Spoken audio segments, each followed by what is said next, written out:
ఢిల్లీలో నీటి సంక్షోభం తారాస్థాయికి చేరుకుంది. నిజానికి దేశ రాజధాని ఢిల్లీ చాలా కాలంగా నీటి ఎద్దడితో బాధపడుతోంది. ఢిల్లీ ప్రజల తాగునీటి సమస్య తీర్చేందుకు ఎక్కువగా పొరుగు రాష్ట్రాలపైనే ఆధారపడాల్సి రావడంతో ఈ పరిస్థితి నెలకొంది. ఢిల్లీకి యమునా నదితో పాటు ఎగువ రాష్ట్రాలైన హర్యానా, ఉత్తరప్రదేశ్, హిమాచల్ ప్రదేశ్ వంటి రాష్ట్రాల నుంచి మెజారిటీ వాటా వస్తుంది. యమునా ఎగువ ప్రాంతాల నుంచి క్యారియర్ లైన్ ఛానల్తో పాటు హర్యానా నుంచి ఢిల్లీ సబ్ బ్రాంచ్ కాలువల ద్వారా కొంత నీరు సమకూర్చుకుంటుండగా ఎగువ గంగ నుంచి నీరు ఉత్తరప్రదేశ్ మురదా నగర్ మీదుగా మరికొంత నీరు ఢిల్లీకి చేరుకుంటుంది. అక్కడి నుంచి 9 వాటర్ ట్రీట్మెంట్ల ప్లాంట్ ద్వారా ఢిల్లీ వాసులకు నీరు అందుతాయి. ఢిల్లీకి రోజుకు 1290 మిలియన్ గ్యాలన్ల నీరు అవసరం ఉండగా ఢిల్లీ వాటర్ బోర్డు 1000 గ్యాలన్ల నీటిని మాత్రమే సరఫరా చేయగలుగుతోంది.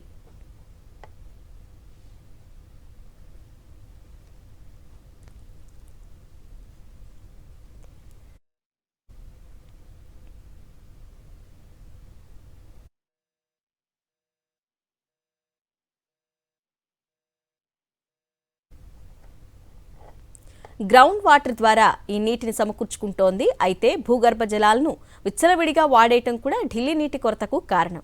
గత 5 ఏళ్ల నుంచి గ్రౌండ్ వాటర్ నుంచి ప్రభుత్వం విపరీతంగా నీటిని తోడేస్తోంది. 2020లో రోజుకు 86 మిలియన్ గ్యాలన్ల నీటిని వెలికి తీయగా ఇప్పుడది 135 మిలియన్ గ్యాలన్లకు పెరిగింది. అంతేకాకుండా మరింతగా నీటిని తోడేందుకు ప్రణాళికలు రచిస్తోంది. దీంతో నీటి నాణ్యత పడిపోవటమే కాకుండా నీటి మట్టం తగ్గిపోయి సరఫరాకు మరింత ముప్పు ఏర్పడనుందని నిపుణులు హెచ్చరిస్తున్నారు.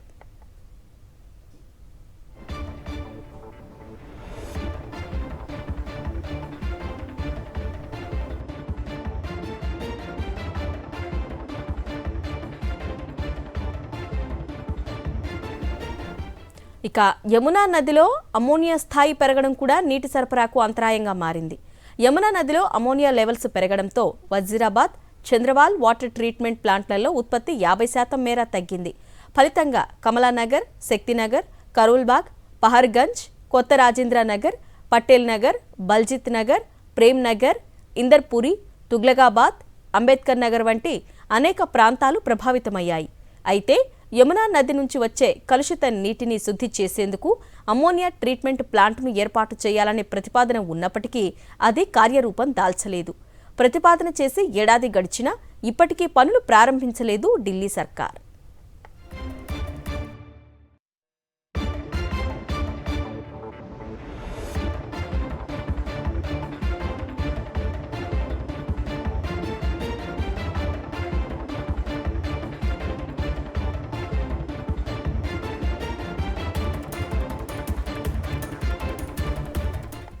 చిన్న మధ్య తరహా పరిశ్రమల నుంచి వస్తున్న విద్యార్థులతో యమునా నది కలుషితమైంది.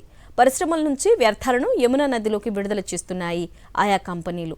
ఢిల్లీ, హర్యానా కాలుష్య నియంత్రణ మండలితో పాటు నేషనల్ గ్రీన్ ట్రిబ్యునల్ ఈ వాటర్ పొల్యూషన్పై చర్యలు తీసుకుంటున్నా పెద్దగా ఫలితాన్నివ్వలేదు. దీంతో తమ ప్రజలకు స్వచ్ఛమైన నీటిని సరఫరా చేయటం ఢిల్లీ సర్కార్కు సవాలుగా మారింది.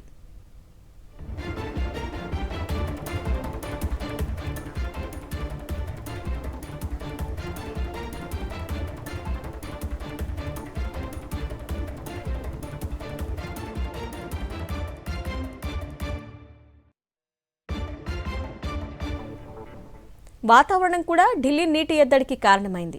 ఇప్పటికే గరిష్ట ఉష్ణోగ్రతలతో ఢిల్లీలో నీటి వినియోగం విపరీతంగా పెరగగా భవిష్యత్తులో ఈ ఇబ్బంది మరింత పెరిగే అవకాశం ఉందని నిపుణులు హెచ్చరిస్తున్నారు. దీనికి తోడు ప్రభుత్వ వైఫల్యం కూడా ప్రజలను ఇబ్బందులను తెచ్చిపెడుతోంది. ఎండాకాలం ప్రారంభానికి ముందు వాటర్ క్రైసిస్ను ఎదుర్కొనేందుకు ఆప్ సర్కార్ అనేక అత్యవసర సమావేశాలను నిర్వహించినా సరైన ప్రత్యామ్నాయాలను చూపించలేకపోయింది. ఢిల్లీలో నీటి రేషన్ విధిస్తున్నట్లు ఆప్ మంత్రి అతిషి మర్లేనా సింగ్ ప్రకటించారు. ప్రభుత్వం నిర్ణయం ప్రకారం ఇప్పుడు ఢిల్లీలోని అనేక ప్రాంతాల్లో రోజుకు 2 సార్లకు బదులు ఒక్కసారి నీరు అందుతోంది. ఫలితంగా Greater Kailash, Lajpat Nagar, Panchsheel Park, Chittaranjan Park ప్రాంత ప్రజలు ఇబ్బందులు పడుతున్నారు.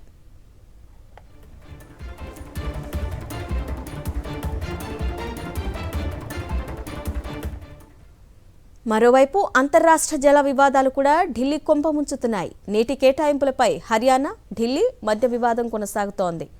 ఒప్పందాల ప్రకారం కేటాయించిన నీటి కంటే ఢిల్లీ ఎక్కువ నీటిని వినియోగిస్తుందని హర్యానా ప్రభుత్వం ఆరోపిస్తుండగా ఆ రాష్ట్రంతో ఎన్ని చర్చలు జరిపినా తమ నీటి వాటాను విడుదల చేయటం లేదంటూ ఆప్ మంత్రి ఆవేదన వ్యక్తం చేశారు. ఇక నీటి వృధాను కట్టడి చేయడంపైన ఢిల్లీ సర్కారు దృష్టి సారించింది. నిర్మాణ ప్రదేశాల్లో నీటి వినియోగం, వాహనాలను కడగడం వంటి వాటిని నిషేధించింది. నీటిని వృధా చేసిన వారికి 2000 జరిమానా విధిస్తామని హెచ్చరించింది.